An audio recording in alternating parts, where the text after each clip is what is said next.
What's good, guys? Welcome back to Small Talk on Head-to-Head Fantasy Basketball. You're joined with by me and Anson today. All right. I know it's been a minute. We haven't been posting videos because we are human beings. We have lives, we have work that we have to get to. But yeah, we just want to welcome you guys back. Right, we're gonna do a video on the ADP of ESPN. Right, we're gonna be reacting to that. Yeah, say what's up, Anson. What's good, guys? Make sure, I see a lot of you guys requesting stuff. We're going to try our best to meet your guys's, whatever your guys' request is. We're going to try to push some more mock drafts to help you guys out. But yeah, we're doing our best, guys.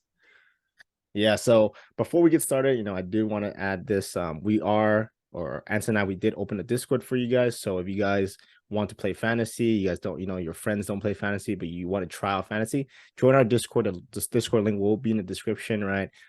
We are in a league already. We do have like 2 or 3 more spots. I'm not sure. So, whoever gets these spots first, you guys would be locked in. And if you are actually serious about playing, join. If you're not, maybe just to give that spot up to somebody else. We do want to play with you guys. We want to have a nice experience, but yeah, we can't play like 5 leagues. So if you guys are just still interested in just playing, just join up. We'll set up a league for you guys where you guys can play with other small talk members. All right. But yeah, anything you want to add, Anson? Yeah, even if our league's filled up, if you don't have anyone to play with, we set up a whole different league. Y'all just play amongst yourselves. Yeah, yeah. All right. But yeah, let's get started. So just look at the ADPs right now, right? Just refresh it, make sure it's good. Okay, we good. Okay, Jokic at first, solid, right? Giannis 2, great. Luca 3, no change really. Tatum 4. I think Tatum would go down a little bit just because the Celtics are super stacked. In my opinion, I'll take Embiid or even like SGA above Tatum. But what do you think about that? I could definitely see Embiid dropping to 5.6 just because there's some uncertainty with him and his relationship with the Sixers, especially with Harden potentially sitting out. We're not sure yet. It says he's gonna play, but we're not really sure what's going on in the locker room. So I see Embiid dropping. I also dropped Tatum a lot, so I'm pretty surprised they're both still above Shea. I think Shea shouldn't drop at all. So in my opinion, Shea's too low at 7. But yeah, Tatum on my I've been making a rough draft. Alan and I are gonna make a rankings video soon, a collaborative ranking, and Tatum's about 7 or 8 on my list so far. So I think Tatum's a little too high, Shea's a little too low. What do you Yeah, think?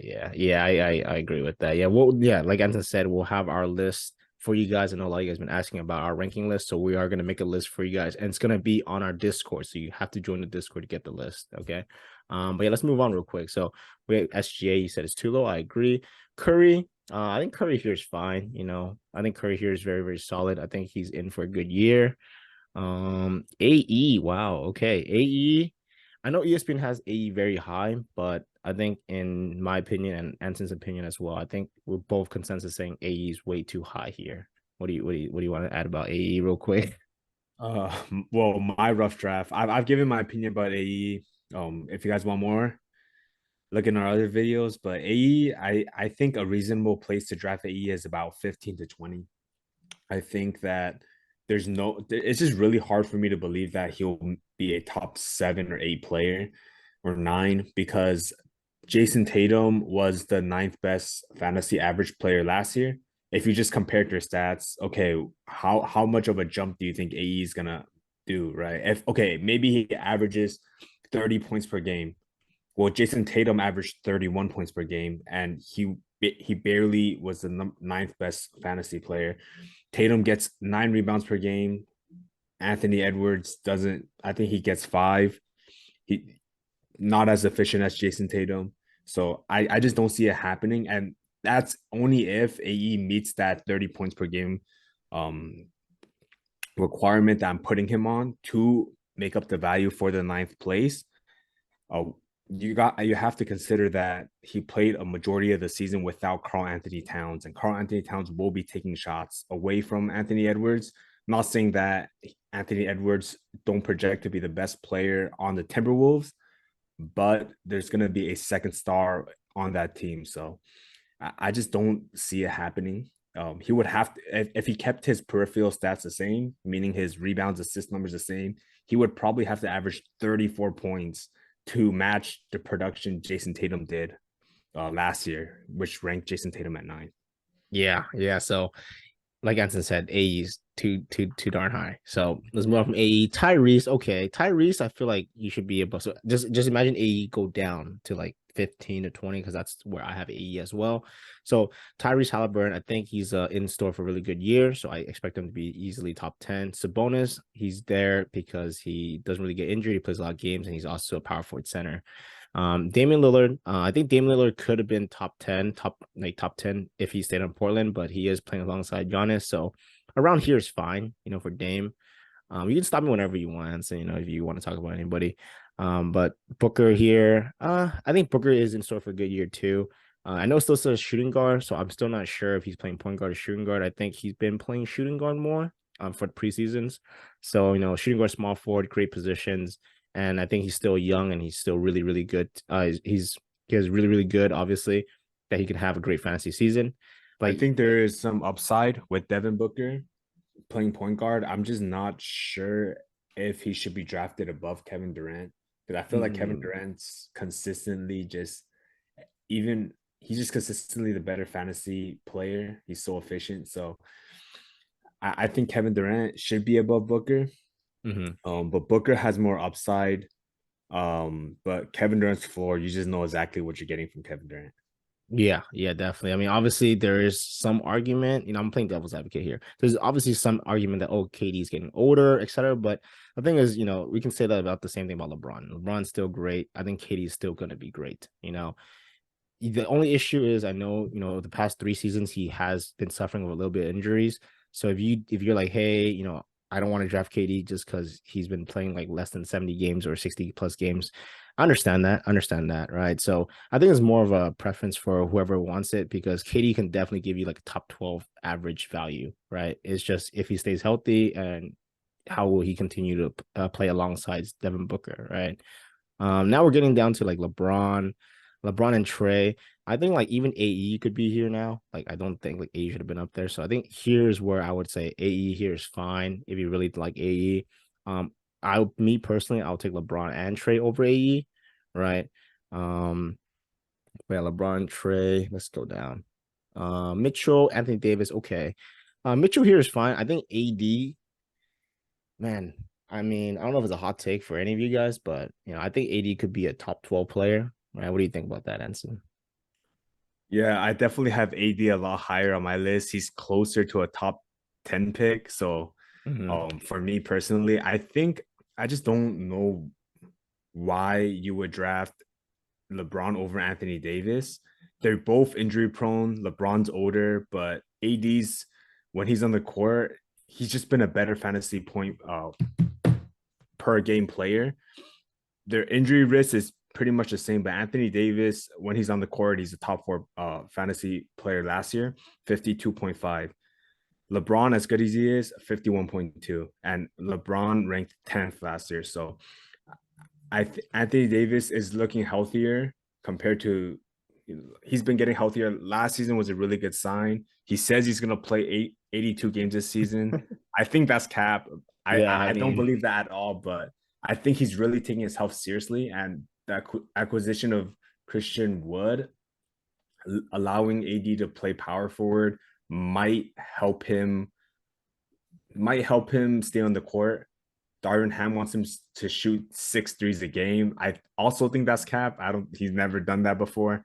But if he's gonna play on the perimeter a little bit more, that could affect his numbers. His rebounding and his defensive stats, his blocks are always gonna be there. So I'm pretty high on AD. I think if you get him at 20 something, that's an absolute steal. But me personally, I would if I had around the 15th pick, AD would be gone. yeah, yeah, definitely. I know he's averaging 18. But yeah, I agree with you 100%. I think AD should definitely be higher than LeBron. And then next we have Mikal Bridges. Ooh, I don't like Mikal here. 19. I think there should be like even just looking at LaMelo should not be here either. But yeah, I think Mikal a little too high, LaMelo a little too low. I think LaMelo should probably fall around like if you just swap LeBron and LaMelo, I think that's fine. I think LaMelo could have potential to be top 10. It's just the same thing. Injury issues at such a young age is very tough. But yeah, let's hope that LaMelo can stay healthy. I think he should be a top 10 player easily. I Yeah, so think yeah, go ahead. I think with Mikel, I think they're gonna rank players that play a lot too highly because ESPN does the straight up math of, oh, he plays this much games, this is their total. But you got to remember, you should really focus on average a little. You should put up more focus on average than total points because you're always replacing the injured player. You're slapping him into your IR and then you're getting someone. Um, the production is being replaced by someone on the waiver wire. So the way ESPN counts it is okay, he's now playing, so that's a zero. But realistically, you can get someone from the waiver who can put up maybe 25 or 30 fantasy points, depending on if you're in an 8 man, 10 man. So if you're playing in a smaller league, I would definitely value these higher average players that play less games. But if you're in maybe a 14-man league or you have one IR spot, then you could start valuing Mikal Bridges a little higher. Yeah, yeah, and also this is for head to head, right? If you're playing total, then just ignore what we said. But yeah, this is for head to head where it resets every week, right? But yeah, we can move on from Lamelo. Victor Wembanyama at 22. Ooh, I like him as a rookie, right? I like what he can do on the court, what he's shown us. But the obviously the main thing is he is a rookie and there are injury issues, right? Putting a rookie at basically 20 is 20 around the 20 range. I think it's very, very high. Like, when was the last time a rookie went at 20, Anson? Do you remember? Like, I I don't don't think think a any. rookie, I don't think I've ever seen a rookie go at Yeah, 20 before. yeah. Obviously, we didn't play fantasy when LeBron was here. Okay, so like, when LeBron was 2003, we were 3 years old. Okay, there's our age for you because give you guys our age. But yeah, I don't think I've ever seen a rookie go this high. I think there's a lot of expectations on him, so I don't know how they're gonna work. But can he be a top 20 player? I could see it. I could see what he has done on the preseason. Makes you really think that, he is almost, I think he's already an all-star level player. I think easily he's an all-star level player. Can he be a superstar level player? I need to see a little bit more in game, right? I know he's played a little preseason, he's been going off, which is really good. But yeah, I think here for Victor is kind of high. Yeah, Move so go for it. for a top 20 player, last year, the 20th player was Trey Young in terms of averages, and Trey Young averaged 44.7. I did some translating. If you translated his stats from EuroLeague, which is not a good indicator because obviously it's two different basketball being played, but he played, if you translate those stats directly, it would put him around 43 fantasy points. So if he gets any better, if he can, you would have to put up better stats than his EuroLeague, which his EuroLeague stats are pretty good. So if you think he can average anything more than 20, 10, and 3 blocks, which would be a phenomenal, it would be probably the best rookie season since Shaquille O'Neal, Yeah, then yeah, he can make up this 20 spot. But realistically, I think he undercuts his EuroLeague numbers a little bit, and you're looking at maybe 42, 41 fantasy points, and that would yeah. put him maybe in the 28 to 35 range. Yeah, exactly. I was literally gonna say I think he's top 35, 30, 35. I think that's where he would be very comfortably grabbed. Followed by after Victor, we have Jalen Brunson. I like Jalen Brunson here. You could argue that's a little early, right? There's still like Pascal, Kyrie De'Aaron that I think could go above Jalen Brunson. But I think Jalen Brunson around this range is fine if you like him. But I think, yeah, I think easily he can be a top 30 player. So I think he's fine here. Laurie Markkinen, 25. Again, I think these other players should go ahead of them. Just it's just preference. But I think Laurie had a great year last year. This year he is playing alongside like addition of John Collins, and obviously there's Walker Kessler. There's THT Clarkson's there. So I think Laurie's role isn't going to be as big as it was last year. I mean, I don't know if you agree with that, but I don't think his role's gonna be as big as last year. It'll be similar, but I think I'm leaning towards that he's gonna do a little bit less, right? What do you think about like Laurie or Jalen here? Yeah, I think Laurie is slightly too high. I get it. He could definitely improve because he's young. He's coming off a most improved season. So he could definitely take another step. But with John Collins added to the team, he was the 30th, 33 best fantasy player last year. So with that being said, 24 is a bit high. I think you should draft him around 30th. So yeah, if you look at the players that are right below him, like De'Aaron Fox, Kyrie, Pascal, these guys are maybe top 20 in production. And with De'Aaron Fox right there, he's a player that isn't very injury prone. He plays almost every single game and he has a higher fantasy point per game average. So I mean, the only reason for Lowry being higher than him is maybe for positioning. But Yeah, yeah, yeah, I so can see if that. yeah. Okay, my bad. Sorry. But yeah, we can move on from Lowry. All right. We're just reacting to ADP for you guys. So we got Jordan Poole here. I don't know if you guys this was recorded after Jordan Poole had a great preseason game, but I want you guys to understand, like, in my opinion, Jordan Poole is still too high here at 26. Like, I don't care if he dropped 41 today. He did it without Kuzma, and it looked like he was very efficient. I don't know how that's going to translate throughout the next 80, 82 games of the real season, right? But as of right now, I still think he's way too high. I think he's way too high. I think he should be around where like Victor was, 35, maybe 40-ish if you really want it, because he is a guard. So there's a lot more guards that, in my opinion, are better than Poole.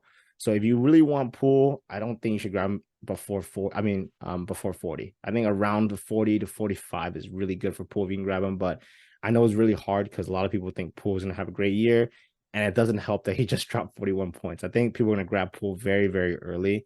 But that means a lot more better players are gonna drop to you guys, right? So let's move on from Poole. With De'Aaron Fox, great. I think De'Aaron Fox should be a little bit higher, but around here is fine too. He is a point guard only. And then we got Kyrie, right? Kyrie Irving, I think he has a lot of off-court issues that could derail his season.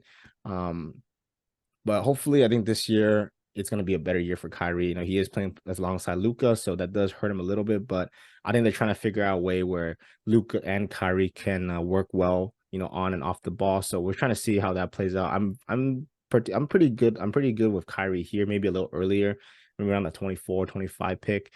But Kyrie here is fine. And then Pascal Siakam. I'm just gonna let you talk about this, Anson. You take the mic for this one. Go ahead. Yeah, I'm gonna make a quick comment about Kyrie. I do think Kyrie's a bit too low right here before I talk about Pascal. I do Mhm. think, yeah, I do think Kyrie is a bit too low here. He's getting drafted at 27. I would take him around 20.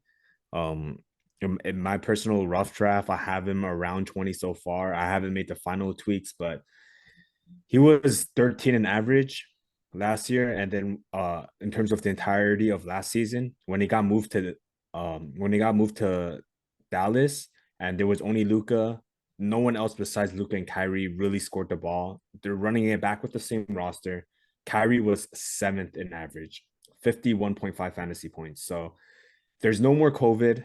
He won't be sitting out. So you're eliminating one factor. I know there's many factors of why Kyrie wouldn't play, but one of the main factors are ruled out. He's coming to the season healthy. I think you don't drop if he ranked at seventh. I don't think you drop him 20 spots down for his injury risk. So I think around 20 is pretty fair for Kyrie, considering that he's also a point guard. I think 20th is pretty fair. And then the reason why Allen paused at Siakam is because he knows I have Siakam really high. Yeah, we, Um, we both have him pretty, but Anson has him higher than me. So you'll see where we yeah, had Siakam on the list when we make our list. But let's just say Siakam is not even supposed to be down here, in my opinion, or in our yeah. opinion. I think Siakam, I have him very high. Alan and I, we have another league with just our friends. And when I picked Siakam, everyone was kind of like, what the fuck? That's so early. The reason why I'm very high on Siakam is because, well, he played a lot of games last year. He played almost every game, he played 70 games, 71 games last year. He 40, 40 something fantasy point average. Um, there's no Fred Van Vliet. So with their new coach, they want to be more efficient with Siakam, which was his only issue. Siakam had a career high in points last year, but his efficiency really dropped. So if you're saying no Fred Van Vliet, someone has to score the ball. Yes, Scotty Barnes is still there. Yes, they did bring in Dennis Schroeder, but someone has to score the ball. And if he's being more efficient, I think he could easily go past 46, 47 fantasy point. And if you're bringing in the fact that, okay, he's very reliable, unlike players that average 50, like LeBron, KD, Kyrie, then I would have Siakam above them because it's only maybe a 2 or 3 point fantasy difference. And yeah, I just think he's very reliable and there's a lot of upside with no Fred VanVleet. Yeah, yeah, 100% agree with you there. I mean, just look at if you can get Pascal down here, you just got like maybe even a top 12 player, arguably. All right. Obviously, Anson are hyping up a lot. We're trying to see how he can turn on the season, but I don't think he's gonna be below a top 20 player. I think top 20 would be his floor. So getting him at 28 is like insane value, right? I'm saying top 20 as his floor if he stays healthy, right? And then moving on from Pascal, we got Bam. I think Bam's relatively early here. On my own list, I think Bam was a little later, but I understand why people grab Bam here, right? He does play a lot of games. Obviously, there's no Gabe Vincent, no Struce anymore, so they're looking for him to improve a little bit better, a little bit more as a player. We got Butler here. I think Butler here is either a little late or is okay. Me personally, I had Butler a little higher, but I understand Butler does have injury concerns too. He does sit out games. He is getting older. But same reasoning why I think he could either improve or just be a little better. No Gabe Vincent, no Struce. So I'm trying to see what Butler can do this year. And then we have DeJounte Murray.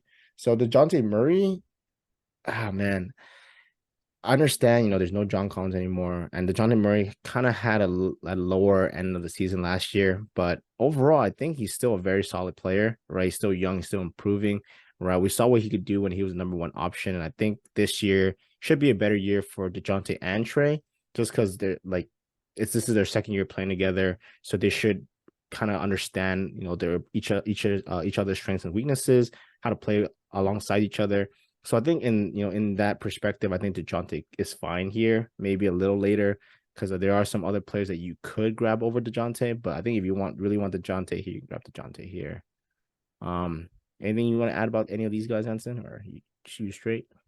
I think that if you pick up Nikola Vucevic right here, I think you just throw away your entire season. 31 is 31 is I mean, I don't know why he's above DeMar DeRozan.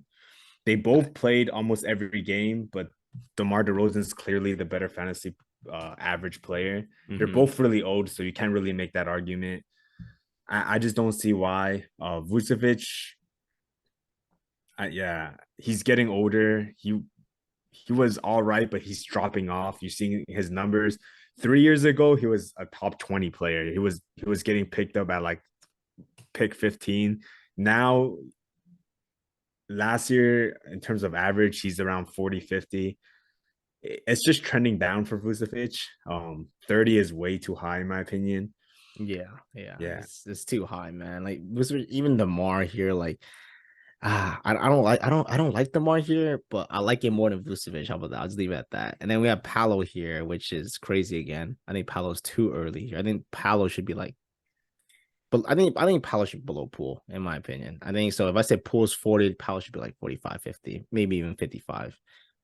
Zion should not okay, Zion here is fine, but Zion should not be below Paolo and Vucevic, man. Like Zion, he looks healthy, he looks great. Obviously, they're not putting him too much, pushing him too hard in the preseason.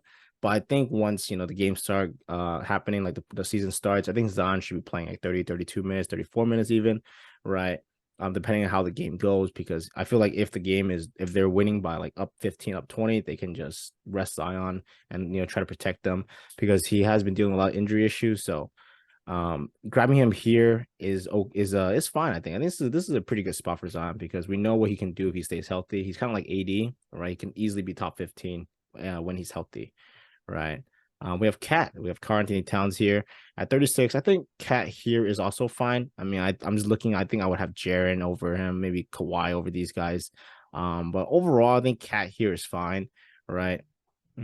Yeah, Karl Anthony Towns here playing alongside AE. Obviously, he had some injury concerns last season because he got injured by running and they sprained his calf really badly. He was sat out for a few months.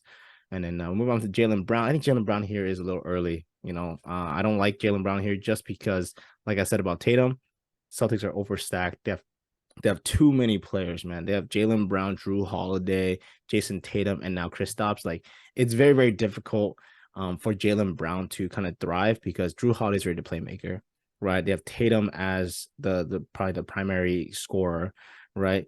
Jalen Brown is not really gonna be grabbing rebounds, right? That's probably for Horford and KP. So Jalen Brown's only fantasy points that he can really grab are from his points. And unless he's shooting 70% from the field goal, I don't think so. I don't think he'll be here at 37.5. Yeah, I think Jalen Brown's too high. And then Jaren Jackson Jr. down here is crazy. I think Jaren Jackson Jr. should be a lot higher, right? After what he did last season, right? And especially with John Morant being out for the first 25 games. I think Jaren Jackson Jr. can easily give you top 20 value. Easily, right? And I'm talking like he's gonna improve. He's the defensive player of the year. He's really, really good. The only concern is that, Steven Adams is back, so he'll lose out on some rebounds, which is like 3 or 4 fantasy points. But overall, I think Jaren Jackson Jr. is going to score more too. So I think that should just balance it out, even make it even better. And I know you like Jaren Jackson Jr., so I'll let you talk about him a little bit more, Anson. Yeah, I mean he was 37th in averages last year. So they're basically he's getting drafted at where he was drafted last year, but you're considering okay, he's making strides, he's at that age. You should bump him a little higher just because he's at that age where he's kind of progressing. Um and there's no John Morant for at least 25 games. And that's at least he could miss more games. Jaren Jackson Jr. should be the number one option. At worst, he'll be the number two option, but he's keeping his defensive stats. He might lose out on rebounds, but rebounds are only worth one. His blocks are really good. I think Jaren Jackson should be bumped up. I think he should be around 30. Yeah, I can definitely see that, right? Moving on from Jaren Jackson, we got Julius Randle, right? Randle here is fine, 39. He's very, very good at staying on the court, staying healthy. And I think he's going to do exactly what he did last year, average around 40, 42 fantasy points per game, right?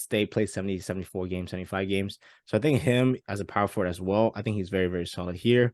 Kawhi Leonard. Kawhi Leonard, surprisingly, he's at 30, about 40.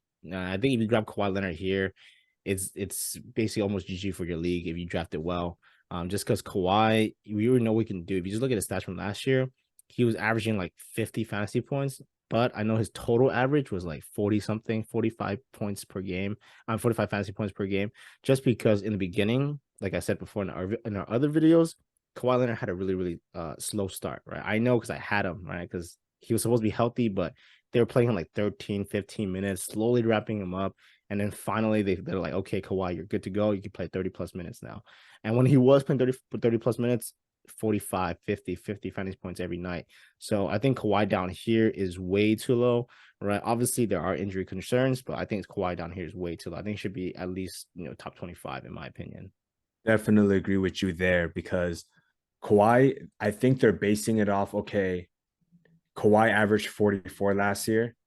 Let's drop that. Let's drop that because he's injury prone. But I don't think you should be basing off that 44 number. Like you said, he was only playing 10, 15 minutes. Post trade deadline, his last 20 games, he averaged 48.8. So in the beginning, he was averaging maybe 30 fantasy points. So you take all those away, you base it off, okay, this guy averages 49 fantasy points per game.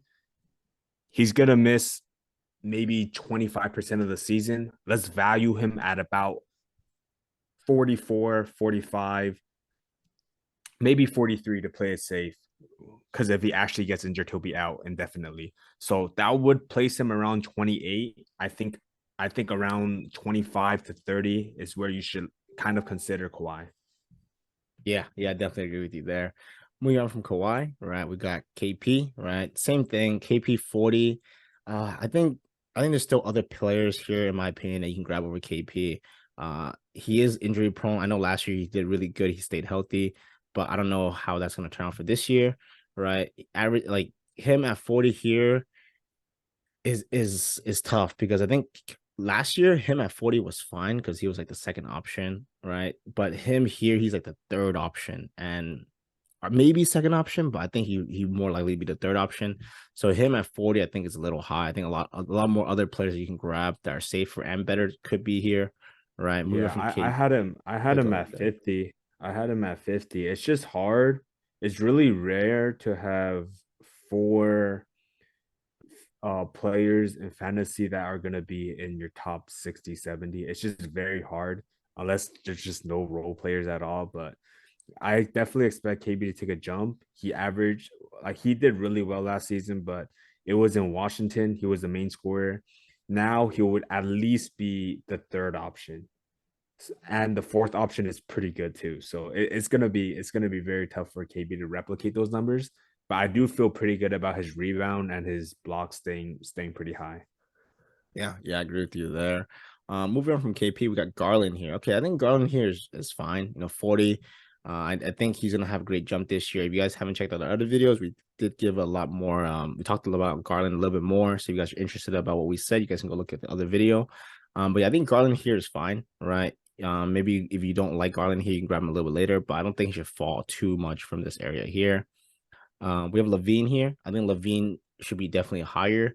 I think Levine is in I guess in his stage where I think he could become number one option on the Bulls. That's just my opinion, right? You have Demar and Vucevic getting older. I think Levine's getting he's stepping into it like into his stride, into his prime, where I think Levine can actually be the number one option. So with that, he also plays shooting guard and small forward. I think he'd be really, really strong if you can get him at 42, right? I mean, I'll easily grab him over Jaylen Brown in my opinion. But moving on from Levine, we got Ingram here, right? I think Ingram here is solid, right? Obviously, we know what Ingram can do when Zon's off the court. I still want to see what he can do with Zon on the court with them, right? Just because there's a lot of players on New Orleans that are injury prone, right? Like we have Zion with Ingram. Like I know Ingram didn't play more than 50 games last year. I think he only played like 45, right? But I think this year, stepping into that role, if he's able to get the ball more, I think that would help Zion too. So he doesn't like Zion doesn't, overwork his body where he gets injured. I think Ingram and Zion can figure out a way where they can both try and stay healthy and then be fantasy monsters this year.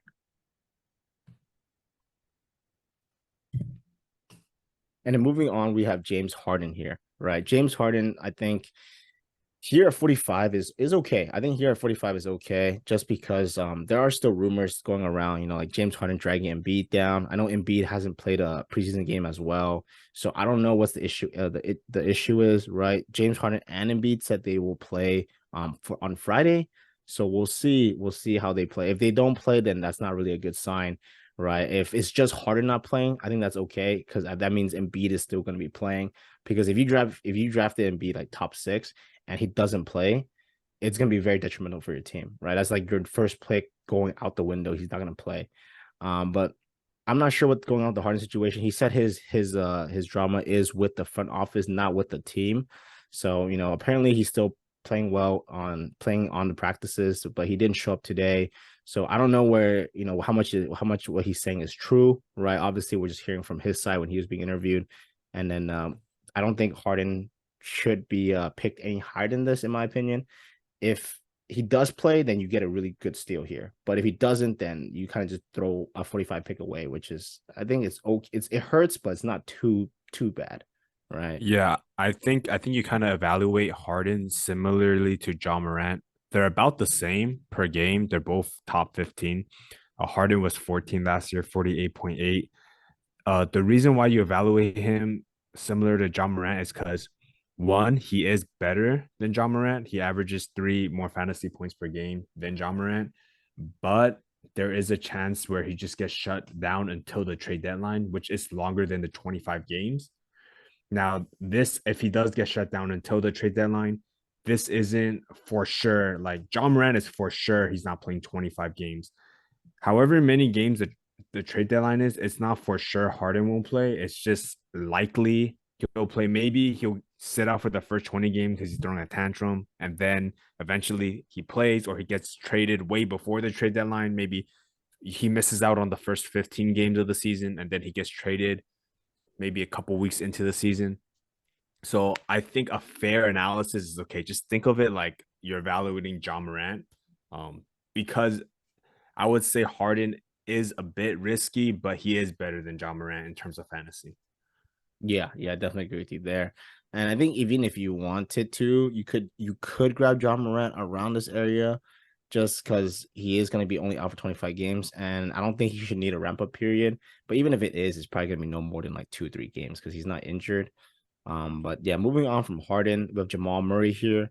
I think Jamal Murray here is a little early. I'm just looking at some other players down here that I would definitely grab over Jamal Murray. Right. Jamal Murray should be around like the 55, 60 mark, I would say. If you can get him there, that'd be great. He is only a point guard, so you do remember that. We have Cade Cunningham. I think Cade Cunningham could be a little higher. I do have I have Cade Cunningham pretty high. I think he's gonna do really, really well since he is gonna be probably the number one option and he's gonna be like a good playmaker. So overall, I think Cade could be a little higher, right? And then moving on from Cade, we have Desmond Bain, right? Bain here is arguably a steal. I think Bain should definitely be almost near where Jaren is at because Jaren should be higher, right? Like we said, Jaren should be higher. So I think Bain can be around the 37, 38 pick here. But if he slides to you, you basically get a really good pick here for Bain just because, like Anson said already, John Moran's out for 25 games.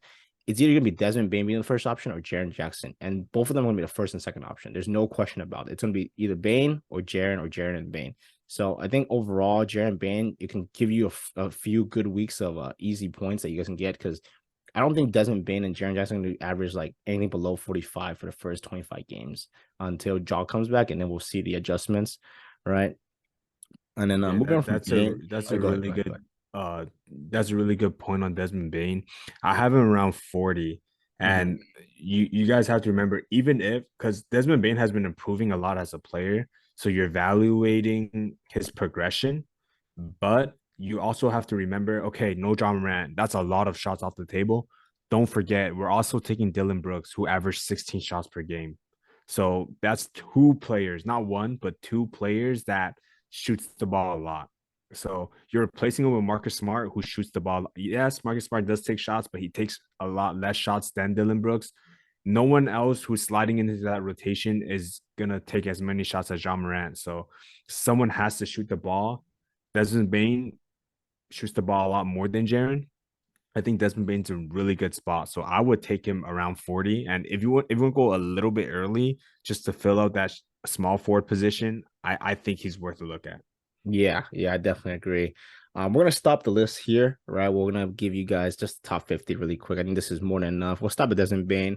We'll continue with Scotty Barnes on our next video. So pay attention to that, right? Like Anson said already, Bain should go a lot higher, but it's up to you guys, right? If you guys have any disagreements, drop them down below.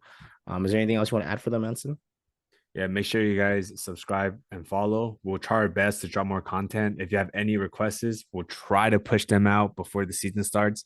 And then throughout the season, make sure you guys stay tuned because we'll let you know what are some interesting waiver wire picks. Mhm. If players get injured, we'll be on the lookout. Let you guys know what are some interesting fantasy pickups throughout the season. Yeah, yeah. Well, if that's it, then I hope you guys have a great rest of your week. Hope you guys have a great fantasy season, and we'll see you guys on our next video. Peace. Peace.